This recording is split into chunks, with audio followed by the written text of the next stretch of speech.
എന്തിനു വേണ്ടിയാണ് BJP ഈ പൊറോട്ട് നാടകം കളിച്ചത്?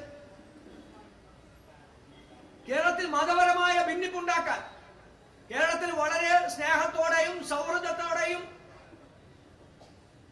നല്ല ബോധ്യത്തിൽ മുന്നോട്ട് പോകുന്ന രണ്ട് ന്യൂനപക്ഷ വിഭാഗങ്ങൾ, മുസ്ലിങ്ങൾക്കിടയ്ക്കും ക്രൈസ്തവർക്കിടയ്ക്കും ഇന്ന് നിലനിൽക്കുന്ന ഈ സൗഹൃദം ബോധപൂർവം തകർക്കുക എന്നുള്ളതാണ് BJPയും സംഘപരിവാറും ഈ മുനമ്പം സമരത്തിന്റെ, ഈ പാവപ്പെട്ടവരുടെ ജീവൻ വച്ച് അവർ കളിച്ച രാഷ്ട്രീയ കപട നാടകം എന്ന് പറയുന്നത്. മനസാക്ഷിയുള്ള നേതാക്കന്മാരും കേരളത്തിലെ മനസാക്ഷിയുള്ള രാഷ്ട്രീയ പ്രവർത്തകർക്കും ചേരുന്ന ഒരു പ്രവൃത്തിയാണോ BJPയുടെ ഭാഗത്ത് നിന്നുണ്ടായ ഈ പ്രവർത്തനങ്ങൾ? നമ്മൾ ഏതെങ്കിലും ഒരു പഞ്ചായത്ത് സീറ്റിൽ ജയിക്കാൻ, നമ്മൾ ഏതെങ്കിലും ഒരു നിയമസഭാ സീറ്റിൽ ജയിക്കാൻ നമ്മൾ ആരെങ്കിലും മതപരമായ ഭിന്നിപ്പുണ്ടാക്കാനുള്ള ശ്രമം, രണ്ട് വിഭാഗങ്ങൾക്കിടയിൽ തീ കോരിയിട്ട് അക്രമമുണ്ടാക്കാനുള്ള ശ്രമം ഈ കേരളത്തിന്റെ ചരിത്രത്തിൽ നമ്മൾ ആരെങ്കിലും കാണിച്ചിട്ടില്ല. നമ്മൾ കാലങ്ങളായിട്ടുള്ള രാഷ്ട്രീയ പ്രവർത്തനത്തിൽ പരസ്പരമുള്ള തെറ്റുകുറ്റങ്ങൾ പരസ്പരം പറയാനും അത് തിരുത്താനും അത് ജനങ്ങൾക്ക് മുമ്പിൽ വെളിവാക്കാനും നടത്തുന്ന പ്രവർത്തനങ്ങളല്ലാതെ ഒരു സമരത്തിന്റെ പേരിൽ അതിനെ രാഷ്ട്രീയ ആയുധമാക്കിയെടുത്ത് അത് സുവർണ അവസരമാണ് എന്നുള്ള രീതിയിൽ അതിനെ ഉപയോഗപ്പെടുത്തിയിട്ടുണ്ടെങ്കിൽ അത് ഉപയോഗപ്പെടുത്തിയ ഒരു രാഷ്ട്രീയ പാർട്ടി കേരളത്തിലെ BJP ആണ്, കേരളത്തിലെ RSS ആണ് എന്ന് നിങ്ങൾ മനസ്സിലാക്കിക്കോ. ശബരിമല വിഷയം ഉണ്ടായപ്പോൾ ഇതാണ് സുവർണ അവസരം എന്ന് പറഞ്ഞ് രഹസ്യ യോഗം കൂടി, ആ രഹസ്യ യോഗത്തിൽ ശബരിമലയെ ഒരു രാഷ്ട്രീയ ആയുധമാക്കിയവരാണ് കേരളത്തിലെ BJPയും സംഘപരിവാറും. അവിടെയും നമ്മുടെ നിലപാട് എന്തായിരുന്നു? വിശ്വാസികൾക്കൊപ്പമുള്ള നിലപാടായിരുന്നു കോൺഗ്രസിന്റെയും UDFന്റെയും നിലപാട്. നമ്മൾ പൊതുനിരത്തിൽ ഇറങ്ങിയവരാണ് ശബരിമല വിശ്വാസികൾക്ക് വേണ്ടി, അല്ലേ? നമ്മൾ പൊതുനിരത്തിൽ നമ്മുടെ നേതാക്കന്മാർ ഇറങ്ങിയവരാണ്. മുനമ്പത്തെ ജനതയ്ക്ക് വേണ്ടിയും നമ്മൾ ഇറങ്ങി. ഈ വഖഫ് ഭേദഗതി നിയമത്തിൽ BJP കൊണ്ടുവരുന്ന രാഷ്ട്രീയപരമായിട്ടുള്ള അവരുടെ ദുരുദ്ദേശങ്ങൾ തുറന്നു കാണിച്ചുകൊണ്ട് ഇന്ത്യയിലെ ന്യൂനപക്ഷങ്ങൾക്കൊപ്പം നിലപാട് സ്വീകരിച്ചതും ഈ കോൺഗ്രസ് ഉയർത്തിയ മതേതരമായ നിലപാടുകൾ മുറുകെ പിടിച്ചുകൊണ്ടാണ്. ആ നിലപാടാണ് എക്കാലത്തും ദേശീയ തലത്തിലും സംസ്ഥാന തലത്തിലും കോൺഗ്രസ് ഉയർത്തിയ നിലപാടുകൾ. നമ്മുടെ ആദ്യത്തെ പ്രയോറിറ്റി ഈ നാടിന്റെ ജനാധിപത്യ മതനിരപേക്ഷതയെ അത് 100% അർത്ഥത്തിൽ മുന്നോട്ട് കൊണ്ടുപോകാനുള്ള എല്ലാ പ്രവർത്തനങ്ങൾക്കും നേതൃത്വം കൊടുക്കുക എന്നുള്ളതാണ് ഓരോ കോൺഗ്രസ് പ്രവർത്തകന്റെയും ഉത്തരവാദിത്വം എന്ന് പറയുന്നവരും അതിനുവേണ്ടി പ്രവർത്തിക്കുന്നവരുമാണ് നമ്മൾ ഓരോരുത്തരും. രണ്ടാമതുള്ളൂ അധികാരവും വിജയവും ഭരണവും എന്നൊക്കെ പറയുന്നത്. ആ യാഥാർത്ഥ്യമാണ് ഇത്രയും കാലം ദേശീയ തലത്തിലും സംസ്ഥാന തലത്തിലും കോൺഗ്രസിനെ മുന്നോട്ട് കൊണ്ടുപോയിട്ടുള്ളത്.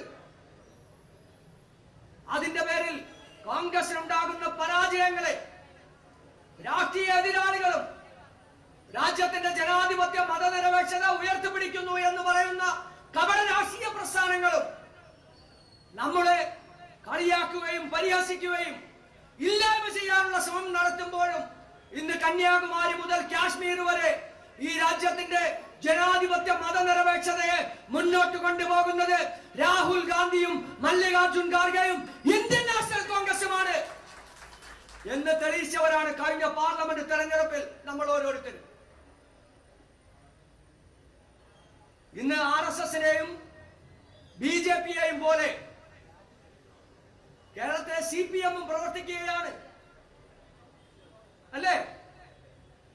CPM ഭരിക്കുന്ന ഈ മന്ത്രിസഭയ്ക്ക് അവർ ചെയ്ത ഒരു തെറ്റ്, ആ തെറ്റിന്റെ പേരിൽ ഇത്തരത്തിൽ മതപരമായ ഭിന്നിപ്പുണ്ടാക്കാനുള്ള അവസരം കേരളത്തിലുണ്ട് എന്ന് മനസ്സിലാക്കുന്ന ഈ ജനങ്ങളോട് സാമാന്യ നീതിബോധം ഉയർത്തുന്ന മുഖ്യമന്ത്രിയും നേതാക്കന്മാരുമായിരുന്നു ഈ മന്ത്രിസഭയ്ക്കും CPM-നും നേതൃത്വം കൊടുത്തത് എങ്കിൽ അവർ ആദ്യം ചെയ്യേണ്ടിയിരുന്നത് അവർ ചെയ്ത അവരുടെ നേതൃത്വത്തെ VS-ന്റെ കാലഘട്ടത്തിൽ അന്നത്തെ വഖഫ് ബോർഡ് നിയമിച്ച നിസാർ കമ്മീഷനും കണ്ടെത്തിയ ഈ ഭൂമിയുടെ ഉടമസ്ഥ അവകാശത്തെ ചൊല്ലിയിട്ടുള്ള ആ തെറ്റായ കാര്യം പിൻവലിക്കാനുള്ള നടപടിയാണ്, ആർജവമാണ് പിണറായി വിജയന്റെ മന്ത്രിസഭ ചെയ്യേണ്ടിയിരുന്നത്.